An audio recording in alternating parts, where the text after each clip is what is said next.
Silakan duduk saudara-saudara. Shalom. Mari kita membuka firman Tuhan di pagi hari ini di dalam kitab Ulangan pasal yang ke-30, Ulangan pasal yang ke-30 ayat 11 sampai dengan ayat yang ke-20. Saya ajak kita nanti untuk baca bergantian. Saya baca ayat yang ganjil, Bapak Ibu Saudara baca ayatnya yang genap. Ulangan pasal 30 ayat 11 sampai dengan ayat yang ke-20, demikian firman Tuhan. Sebab perintah ini yang kusampaikan kepadamu pada hari ini tidaklah terlalu sukar bagimu dan tidak pula terlalu jauh.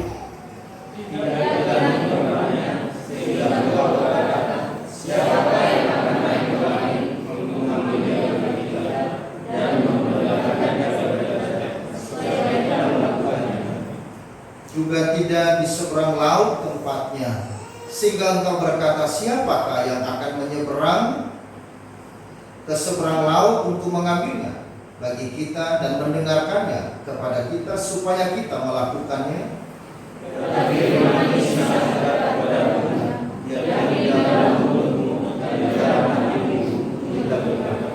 Ingatlah, aku menghadapkan kepadamu pada hari kehidupan dan keberuntungan, kematian dan kecelakaan. Karena pada hari ini aku memerintahkan kepadamu untuk bersama-sama Allah, yang menurut jalan yang ditentukannya, dan berdoa pada Dia, berkata dan berdoanya, supaya engkau hidup dan berlakuannya dan diberkati oleh Tuhan Allahmu di negeri mana engkau masuk untuk menurutinya. Tetapi jika hatimu berpaling dan engkau tidak mau mendengar, bahkan engkau mau disesatkan untuk sujud menyembah kepada Allah lain dan beribadah kepadanya, maka aku berdoakan kepadamu pada hari ini bahwa pasti akan menyesat, tidak akan melanjutmu ke tanah kemana kau pergi, menyeberang sesuai Yordan untuk menuruti. Aku memanggil langit dan bumi menjadi saksi terhadap kamu pada hari ini. Kepadamu kuperhadapkan kehidupan, kematian, berkat dan hukum. Pilihlah kehidupan, supaya engkau hidup, baik engkau maupun keturunanmu. Dengan mengasihi Tuhan Allahmu, mendengarkan suaranya dan berdoa kepadanya, sebab hal itu berarti dirimu dan anak cucumu, meninggalkan anak cucu Tuhan, yang daripada Abraham, Ishak dan Yakub, untuk memberikannya kepada mereka. Amin. Berbahagialah kita saudara-saudara sekalian yang telah membaca bagian firman Tuhan ini, dan kita adalah orang yang berbahagia yang melakukan akan firman Tuhan ini.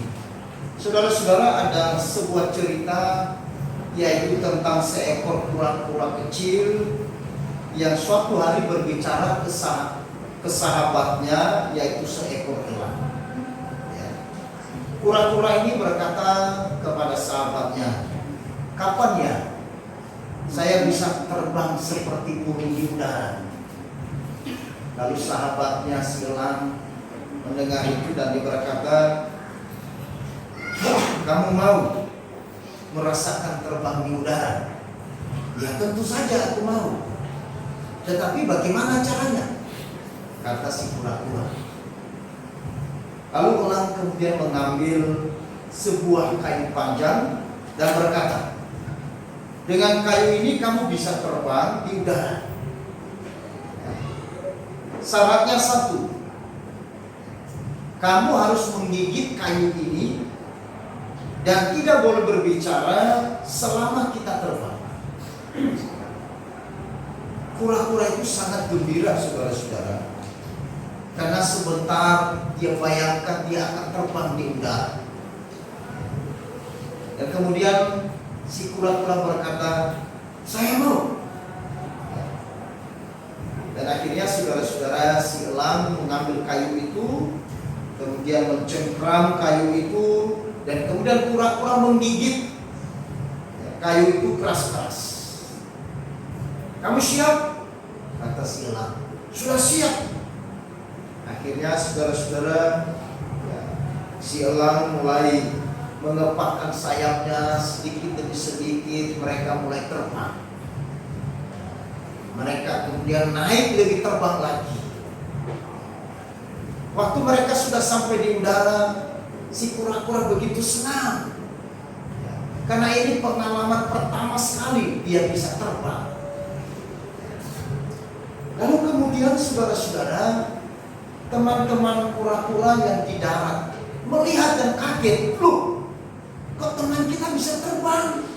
Asik dong. Ya, luar biasa itu kura-kura ini. Lalu kemudian teman-temannya di darat mereka berteriak, hebat kamu kura-kura, kamu bisa terbang. Lalu kura-kura yang lain makin berdatangan. Mereka tepuk tangan di bawah, hebat. Sambil berteriak, kamu hebat, kamu bisa terbang. Lalu kemudian si kura-kura yang sedang terbang, dia melihat ke bawah, ya, dia melihat teman-temannya yang sedang meneriaki dia dan bersorak-sorak kepada dia. Dia merasa tersanjung, dia merasa senang sekali. Waduh, ini luar biasa. Dan di dalam kegembiraannya dan kekagumannya saudara-saudara, karena dia bisa terbang, ya, dibawa oleh burung elang karena dia gigit kayu itu. Lalu kemudian dia mulai berbicara, oh ya, sekarang saya sudah bisa terbang. Siapa dong? Ya, aku kan begitu. Tapi waktu dia berbicara, apa yang terjadi, saudara? Kura-kura tiba-tiba terjatuh. Karena dia lupa apa? Nasihat dari sahabatnya elang. Elang tadi perintahkan kepada dia, kamu jangan berbicara selama kita terbang. Karena kalau kamu berbicara itu artinya kamu melepaskan gigitanmu dari kayu dan kamu akan jatuh. Saudara-saudara, menjadi seorang yang taat memang tidak mudah. Menjadi seorang Kristen yang taat sesuai dengan apa yang diperintahkan Tuhan, sesuai dengan apa yang dinasihatkan oleh Tuhan, ini tidak mudah.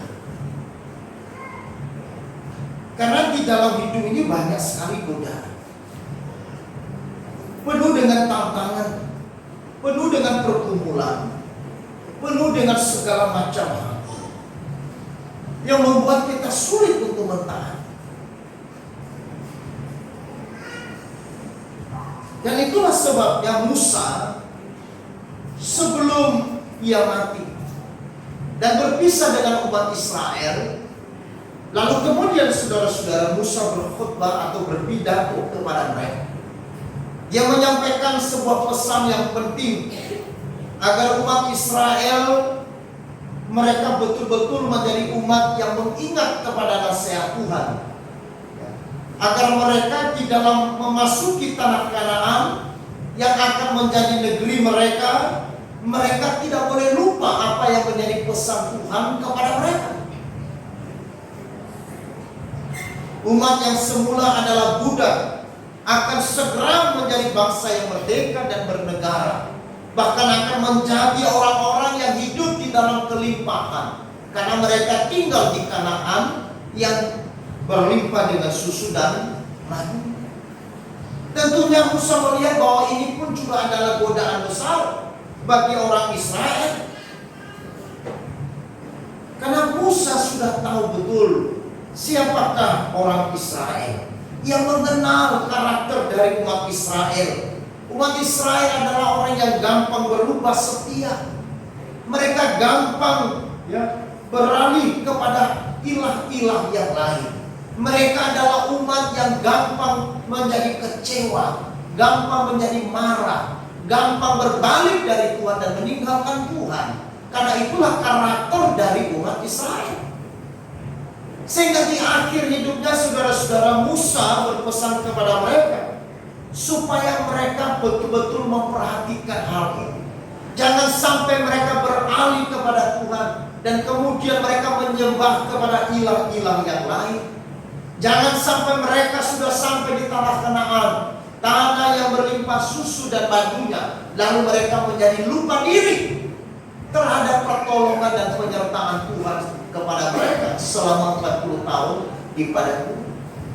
Musa mengingatkan kepada mereka agar mereka tetap setia kepada Tuhan. Mereka tidak boleh meninggalkan Tuhan, karena Tuhan yang memanggil mereka adalah Tuhan yang setia dan Tuhan yang mengasihi.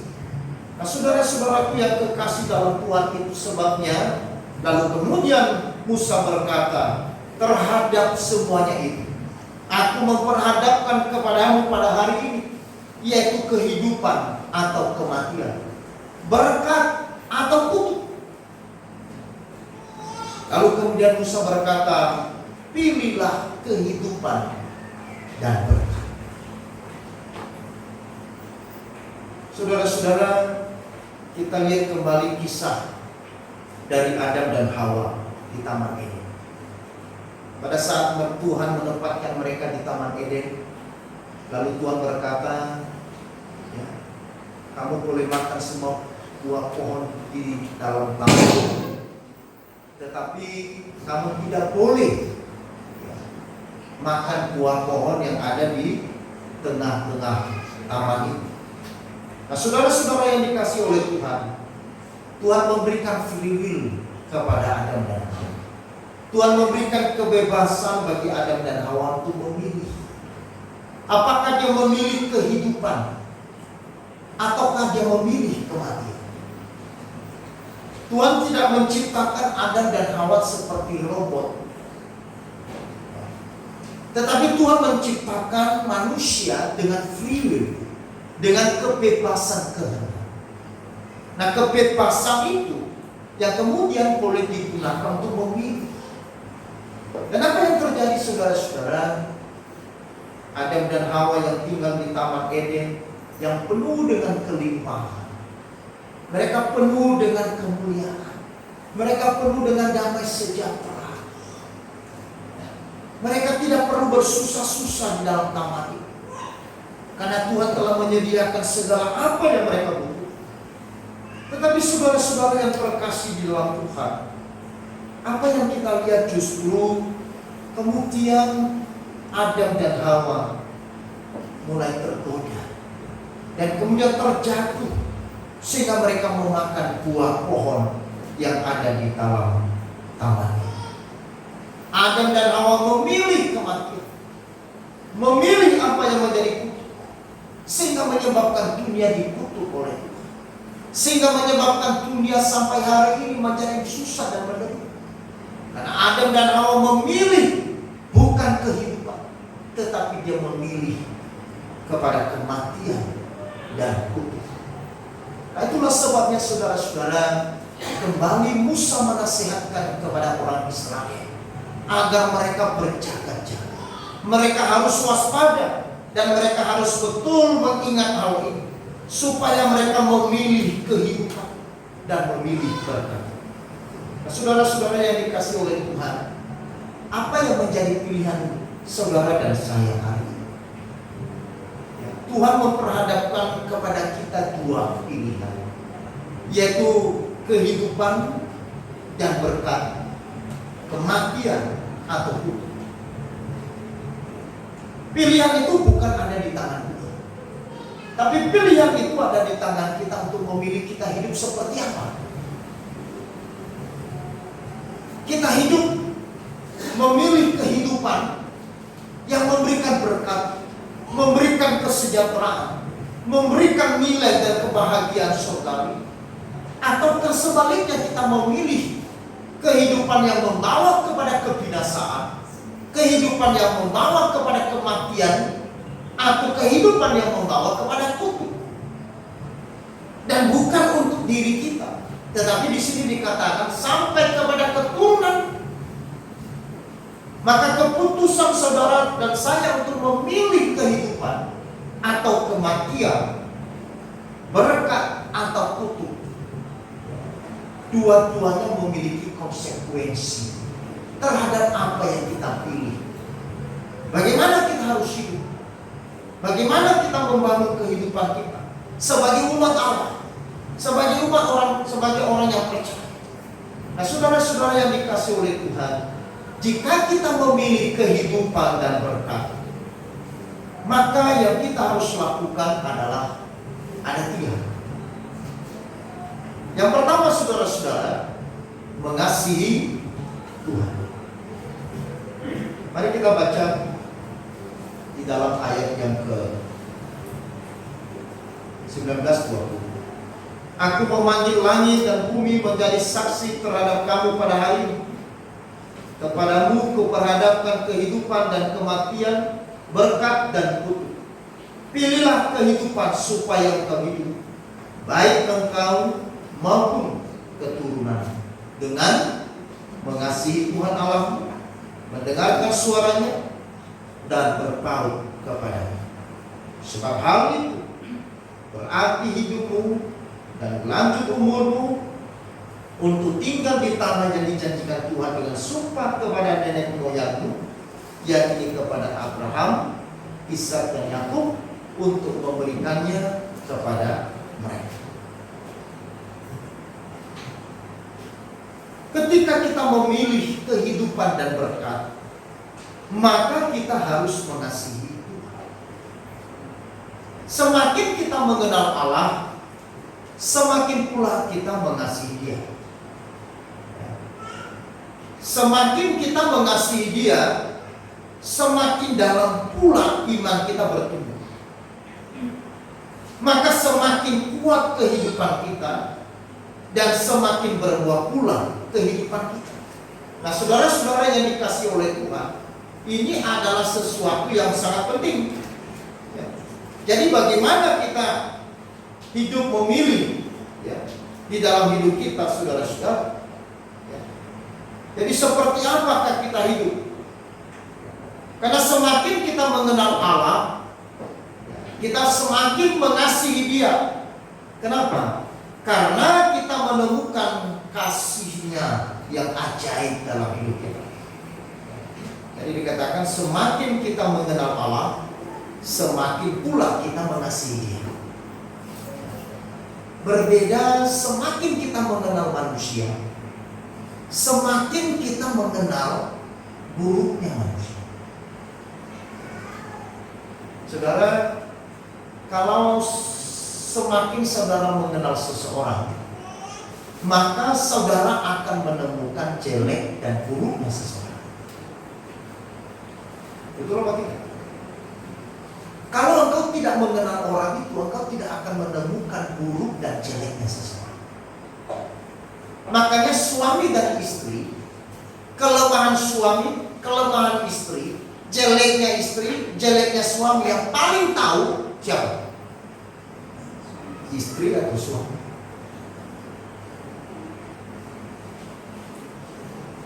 Bahkan saya mau katakan, saudara-saudara, waktu masa pacaran dengan sudah masa menikah itu berbeda.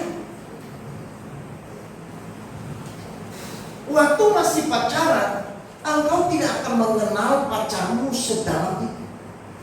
Waktu pacaran engkau mengira pacarmu baik-baik saja, sempurna, tidak ada jelek. Tapi waktu engkau menikah dengan dia, baru engkau sadar, ternyata yang dulunya saya dipikir ini malaikat, ternyata sekarang mak lampir. Ya toh? Makanya orang sering bernyanyi, pulangkan saja aku pada ibu. Kenapa? Karena sekarang dia bertemu monster. Waktu pacaran dia bertemu dengan apa? Bidadari. Dia bertemu dengan malaikat. Nah, saudara-saudara, ini sesuatu yang fakta.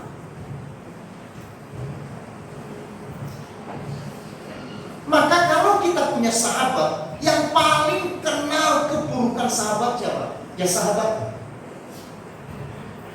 Kalau saudara sahabat saya, pasti saudara tahu kelemahan dan kekurangan saya. Kebiasaan buruk saya pasti saudara tahu. Tapi kalau saudara belum menjadi sahabat saya, saudara tidak akan mengenal apa? Kebiasaan buruk saya. Itu kalau mengenal manusia. Tetapi semakin kita mengenal Allah itu berbeda. Semakin justru kita akan mengasihi Dia. Karena di dalam kita mengenal Allah, kita akan melihat dan mengagumi betapa luar biasanya yang mengasihi kita. Meskipun kita tidak sempurna untuk mengasihi Dia, tetapi Tuhan mengasihi kita dengan sempurna. Meski kita tidak lengkap, tidak layak, tetapi Tuhan mengasihi kita dengan sepenuhnya. Meskipun kita hidup di dalam segala kekurangan dan keterbatasan, tetapi Tuhan mengasihi kita dengan apa adanya. Ini yang membuat kita, saudara-saudara, bahwa semakin kita mengenal Dia, maka kita akan semakin jatuh cinta kepada Dia. Semakin kita menyakiti hatinya, Dia semakin setia mengasihi kita. Itulah sebenarnya Alkitab mengatakan bahwa ketika kita di dalam dosa, Ia menyatakan kasih-Nya kepada kita. Bukan pada saat kita sudah tidak berdosa, bukan pada saat kita sudah bertobat, bukan pada saat kita sudah lahir baru, lalu baru Yesus mengasihi kita. Tapi Alkitab mengatakan ketika kita masih di dalam berdosa, Allah menunjukkan kasih-Nya kepada kita. Amin. Saudara, itulah sebabnya waktu kita memilih kehidupan dan memilih berkat, maka kita harus mengasihi.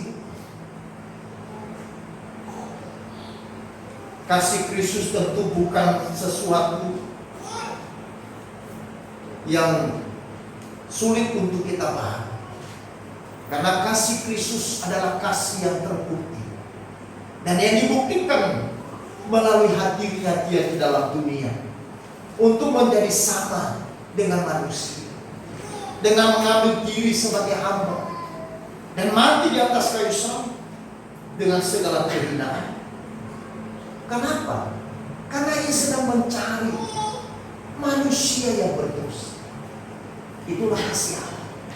Waktu Adam dan Hawa jatuh ke dalam dosa, Ia justru yang mencari manusia.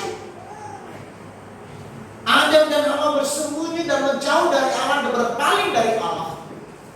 Tetapi justru Allah yang justru mendekatkan dirinya kepada Adam dan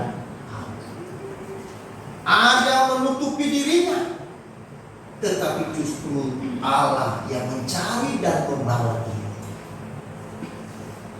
Bahkan mengenakan kulit binatang kepada dia. Artinya apa?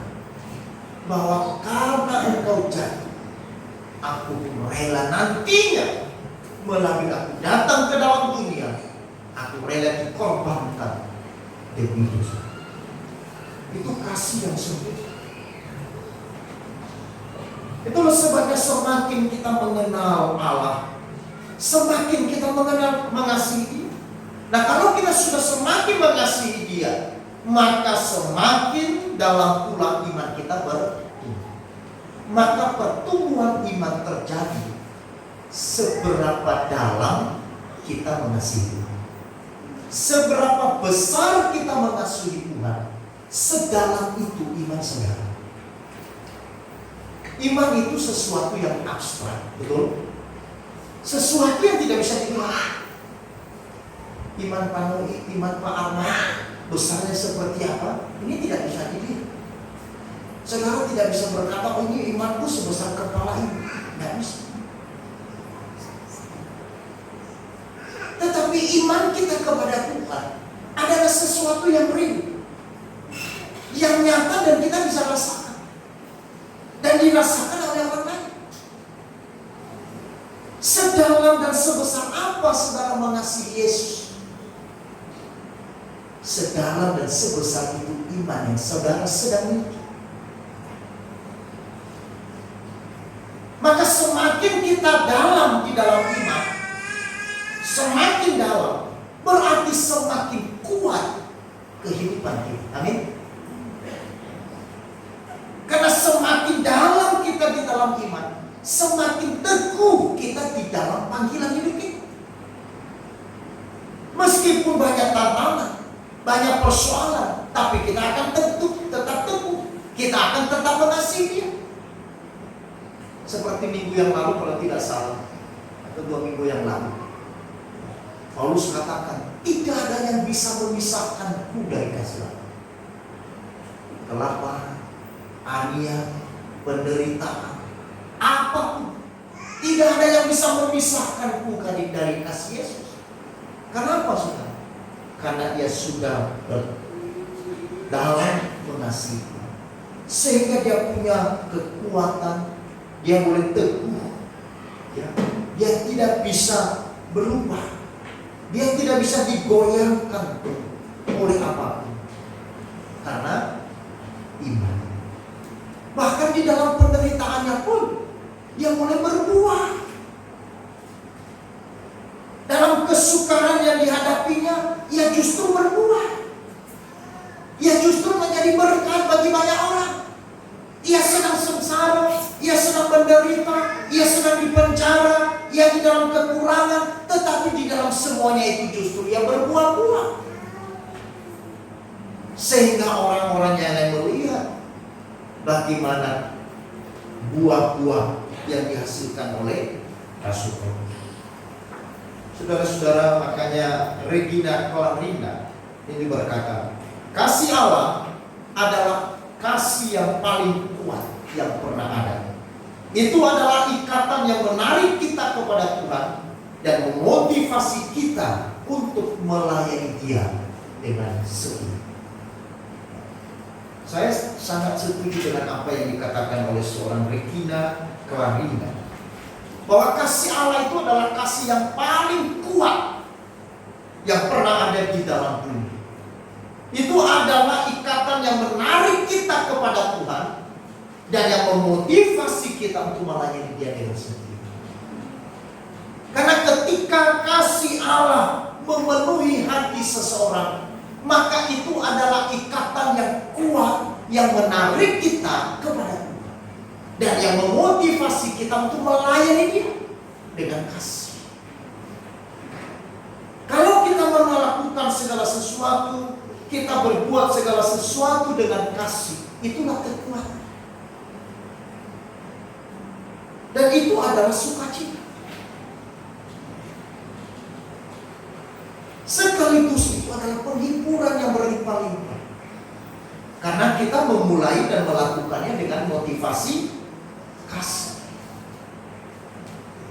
Itulah yang pertama yang Musa katakan kepada mereka. Kalau pada hari yang engkau memilih kehidupan dan berkat, kasihlah Tuhan Allah. Kemudian yang kedua, mendengarkan suara atau firman. Kita mendengar suara Tuhan atau firman Tuhan tergantung saudara-saudara seberapa berharganya Tuhan dalam hidup kita. Kita mau mendengarkan suara Tuhan atau firman Tuhan tergantung seberapa percaya kita kepada firman Tuhan.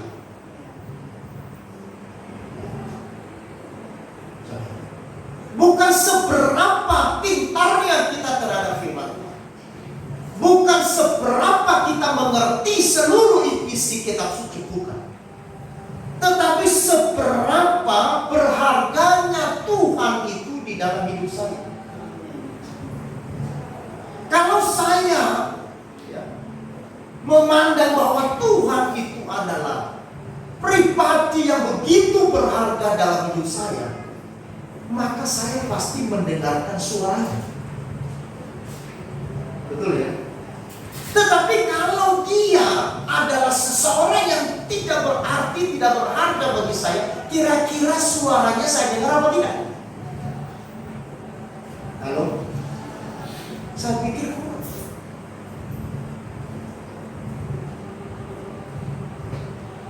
Saudara, kalau misalkan diuji ya, di sini saya undang 2 orang berbicara. Yang pertama Jokowi Widodo, dia berbicara. Kira-kira reaksi semua orang yang di sini dengar enggak suara Jokowi? Dengar serius. Apakah saudara sambil Jokowi di sini ngomong lalu HP sendiri? Saya pilih tidak. Semua mata melotot kepada Jokowi. Kenapa? Karena saudara begitu menghargai dia. Waktu dia ngomong, saudara itu padahal omongan itu kata-katanya juga sudah beribu-ribu kali kita dengar setiap hari kan. Tetapi kalau ada orang yang saya undang berbicara, katakan dia itu tukang sampah, berdiri di sini dengan compang-camping, dengan berbau sedikit, lalu dia mulai berbicara, kira-kira saudara melotot melihat dia, atau saudara mengomel-ngomel di tempat duduk saudara? Saya tidak tahu.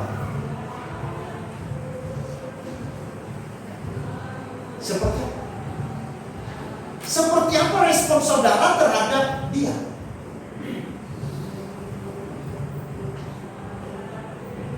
Kenapa saudara kurang mendengarkan yang kedua? Yang pertama karena orang itu bagi saudara orang yang tidak begitu berarti. Yang kedua, karena saudara tidak mempercayai apa yang dibicarakan oleh orang itu. Mungkin lagi gitu kali itu, ya kan? Tapi kalau Jokowi yang berbicara, satu kalimat, dua kalimat saudara bisa simpan berhari-hari. Karena saudara percaya apa yang dikatakan Jokowi itu benar.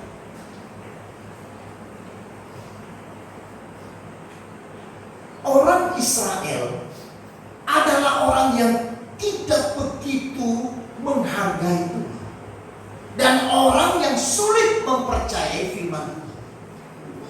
Itulah sebabnya di perjalanan mereka di padang gurun, saudara-saudara, baru mereka mendengar suara Tuhan, mereka langsung bersungguh-sungguh. Baru mereka mengalami mujizat Tuhan, langsung mereka menyembah kepada Baal. Karena waktu itu mereka melihat bahwa Tuhan bukan sesuatu yang begitu berharga bagi mereka. Makanan di Mesir yang lebih penting bagi mereka, sehingga menuntut Musa, kita kembali ke Mesir. Karena di Mesir banyak makanan yang berkuah. Untuk apa kita berjalan di jalan Tuhan tapi susah hidupnya? Untuk apa kita harus berjalan tetap di dalam realnya Tuhan, di dalam firman Tuhan, tetapi kita ada di padang gurun? Saudara-saudara, banyak orang Kristen tergoda untuk tidak mentaati firman Tuhan karena mereka berpikir, kenapa kita harus ikut jalan Tuhan? Kenapa kita harus taati firman Tuhan? Kenapa kita harus mendengarkan suara Tuhan? Bukankah kita sedang ada di jalan padang gurun? Bukan kehidupanku sedang di dalam padang gurun? Kehidupan keluargaku sedang di padang gurun? Pekerjaanku seperti di padang gurun? Lalu apa artinya saya percaya suara Tuhan? Apa artinya saya harus tetap berjalan di padang gurun ini? Saudara-saudara, memang mentaati suara Tuhan dan mendengar suara Tuhan itu kembali bagaimana kita membangun sebuah paradigma baru di dalam hati kita. Kalau kita memandang Yesus, memandang Tuhan adalah segala-galanya dalam hidup kita, maka tidak ada alasan untuk kita tidak mendengarkan suara. Dan kalau kita percaya bahwa firman Tuhan ya dan amin, maka tidak ada alasan untuk kita tidak mentaati firman Tuhan, meskipun firman itu tidak masuk akal. Meskipun firman Tuhan itu menurut kita tidak relevan dengan zaman kita, tidak sesuai dengan kemauan kita, tapi karena ini suara Tuhan, karena ini yang berbicara adalah firman Tuhan sendiri, maka saya harus taati. Saudara-saudara, Daud adalah seorang yang mencintai firman Tuhan. Karena ia menghargai firman Tuhan. Daud adalah seorang yang mencintai suara Tuhan dan mentaati apa yang diperintahkan Tuhan. Karena bagi Daud, Tuhan adalah segala-galanya. Memiliki Tuhan, memiliki segala-galanya dalam hidup. Daud, dia hidup di dalam firman Tuhan. Firman Tuhan terus diucapkan dan diperdengarkan. Firman Tuhan terus direnungkan oleh dia siang dan malam. Karena dia sangat percaya kepada firman Tuhan. Dia dan amin. Sehingga di dalam Mazmur 119 diuraikan secara jelas kepada kita oleh Daud bagaimana ia menghargai Tuhan dan menghargai firman. Dikatakan apa saudara-saudara? Karena firman Tuhan itu kebahagiaan, sumber kebahagiaan hidup. Kalau saudara percaya bahwa sumber kebahagiaan saudara bersumber dari firman, maka saudara akan menjadi orang yang mendengar suara Tuhan dan mentaati firman Tuhan. Tetapi kalau saudara berkata, sumber kebahagiaanku bukan dari Tuhan, bukan pula dari firman, tetapi dari emas dan perak, tetapi dari kekayaan, tetapi dari semuanya ini, maka saudara tidak akan pernah menjadi orang yang suka mendengar suara Tuhan dan mentaati. Kenapa? Karena saudara punya konsep yang berbeda. Meskipun kita orang Kristen, masa firman Tuhan membahagiakan aku? Emangnya kertas Alkitab saya bisa makan? Enggak tuh.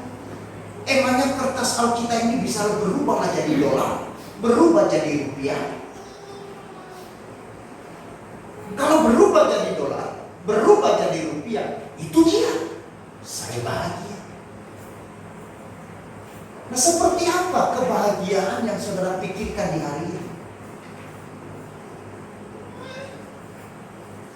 Itu menentukan pilihan saudara untuk menjalani hidup.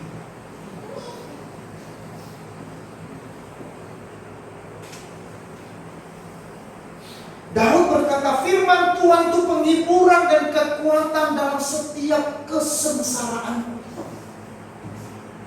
Daud begitu mencintai firman Tuhan dan dia begitu taat mendengarkan suara Tuhan dan melakukannya. Karena bagi Daud, firman Tuhan itu penghiburan yang abadi, kekuatan dan dalam setiap kesengsaraan. Kita tahu sejarah Daud, bagaimana dia hidup dalam pergumulan demi pergumulan, kesesakan demi kesesakan.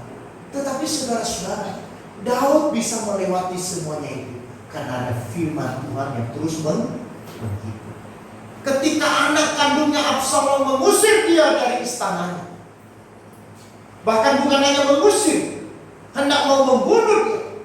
Demikian juga ketika dia dikejar-kejar oleh mertuanya yaitu Saul, yang tidak bosan-bosannya untuk mencari dan membunuh dia.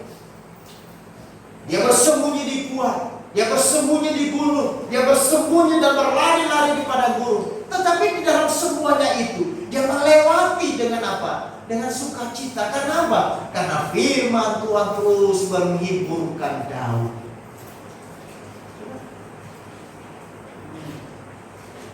Kita ini banyak sekali pergumulan di dalam dunia. Karena itu sesuatu yang tidak bisa kita pungkiri.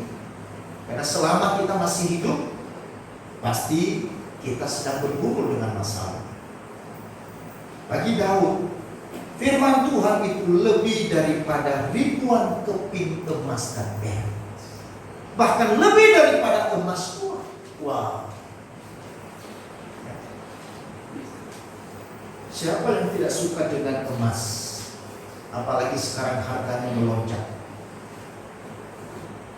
Ya, baru-baru ini di Inggris, kalau tidak salah ya, Ada orang menemukan berlian sebesar ini. Dia pikir saudara-saudara itu mainan. Hampir dia buang di tempat sampah. Lalu tetangganya berkata, loh, kenapa kamu buang itu? Sepertinya itu berlian asli. Coba kamu cek. Akhirnya temannya ajak dia dicek. Ternyata waktu dicek, itu berlian asli. Dan harganya luar biasa. Dibawa ke tempat lelang. Itu ratusan miliar.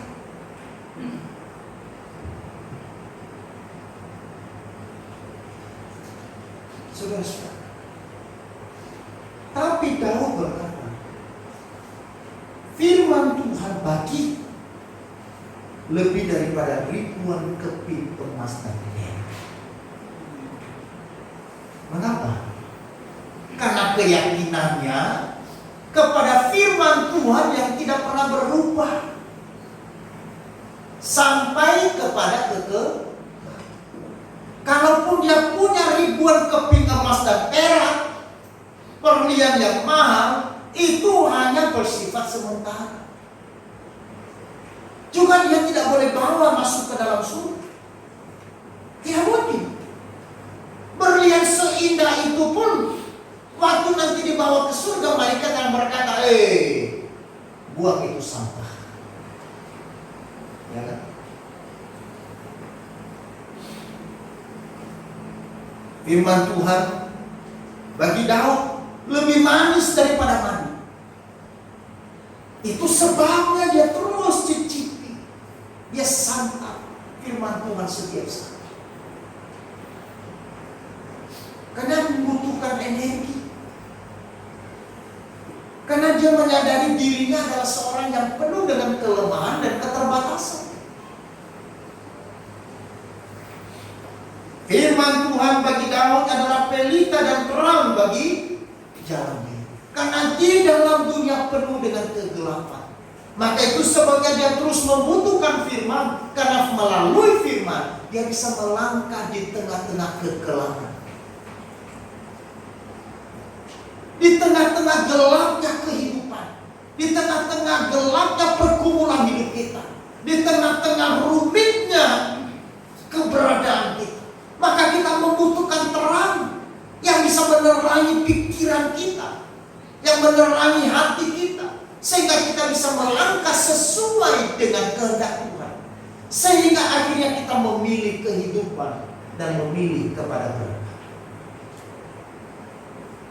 Joyce Meyer berkata, menghabiskan waktu bersama Tuhan melalui doa dan firman-Nya adalah prasyarat untuk memiliki kehidupan yang hebat dan memenuhi tujuan. Menghabiskan waktu bersama Tuhan melalui doa dan firman adalah prasyarat memiliki kehidupan yang hebat. Kita hebat, kita kuat bukan karena kita, tapi karena firman Allah dan kuasa. Yang terakhir, saudara, kalau kita memilih kehidupan dan berkat, maka yang harus kita lakukan adalah kita harus hidup berpaut kepada Tuhan. Berpaut itu artinya apa? Dekat. Dekat. Berpaut dengan Tuhan berarti hidup dekat dengan Tuhan. Kemarin, saudara, akhirnya Presiden Jokowi memutuskan memilih Andika Perkasa, Jenderal Andika Perkasa sebagai Panglima TNI. Lalu para pengamat berkata bahwa pilihan Jokowi kepada Jenderal Andika itu dipengaruhi oleh kedekatan atau hubungan yang dekat dengan dia. Karena Jokowi biasanya dia akan memilih orang-orang yang dekat dengan dia, orang-orang yang dia kenal, supaya dia bisa bekerja dengan baik. Saya pikir tidak sama. Jadi dia tidak memilih Yudo Margono karena Andika lebih dekat dengan dia. Andika pernah menjadi dan pampres yang 24 jam dia ada di istana. Artinya dia memiliki kedekatan. Dia tahu, kenal Andika Prakasa. Nah, saudara, kita berpaut dengan Tuhan, kita dekat dengan Tuhan. Itulah sebabnya kita tenang. Kenapa kita tenang? Karena Tuhan tahu siapa kita. Makanya rahasia ini dikatakan oleh Daud di dalam kitab Mazmur. Hanya dekat dengan Tuhan, hatiku tenang. Hanya dekat dengan Tuhan, hatiku tenang. Tenang karena dia percaya bahwa Tuhan yang dekat dengan dia mengerti, memahami keberadaan dia. Bagaimana kita berpaut dengan Tuhan? Apakah kita terus hidup berpaut dengan Tuhan dalam hidup kita? Atau kita sering menjauh dari Tuhan?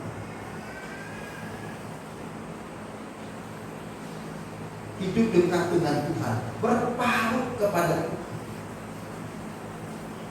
Kita mau dekat dengan Tuhan karena kita menganggap dia adalah penolong kita. Karena kita percaya bahwa dia adalah penolong yang bisa menolong kita. Dia adalah Tuhan yang bisa menjaga dan menaungi kita. Itu sebabnya aku berpaut. Saya berpaut kepada Tuhan. Saya mau hidup dekat dengan Tuhan karena di dalam hidupku penuh dengan bahaya, penuh dengan ancaman, penuh dengan jerat. Itu sebabnya saya mau dekat dengan dia, sehingga dia bisa mengawasi jalan kehidupan, sehingga dia bisa menuntunku di dalam setiap perjalanan. Aku dekat dengan dia karena aku adalah seorang yang gampang terjatuh, yang gampang terpeleset. Itu sebabnya aku dekat dengan dia. Kalau misalkan kita berjalan, saudara-saudara, di tanah yang licin, yang ada genangan-genangan air, ya, dan jalannya itu licin sekali. Kalau kita dengan teman kita jalannya jauh, maka kalau jatuh ya jatuh sendiri, betul ya? Tapi kalau kita jalannya dekat-dekat, maka kita saling pegang. Karena benar, ketika kita menyadari, Tuhan, aku manusia yang gampang jatuh. Aku adalah orang yang sering terpeleset. Aku tidak bisa berjalan melewati jalan yang licin, jalan yang berbahaya ini. Peganglah tanganku. Makanya ada pujian, peganglah tanganku, kudu setiap hari. Karena saya tidak bisa jalan sendiri tanpa Tuhan. Kesadaran inilah yang dibangun oleh Musa kepada orang Israel. Ingat bahwa sampai engkau di sini itu karena Tuhan terus menuntun, membimbingmu sampai dengan sini. Dekatlah denganku, berpautlah denganku. Maka melalui firman Tuhan pagi ini, Bapak, Ibu, dan saudara-saudara yang terkasih, Tuhan mengajar kita untuk kita memilih kehidupan dan berkat melalui hidup mengasihi Tuhan, mendengar suara Tuhan, dan berpaut kepada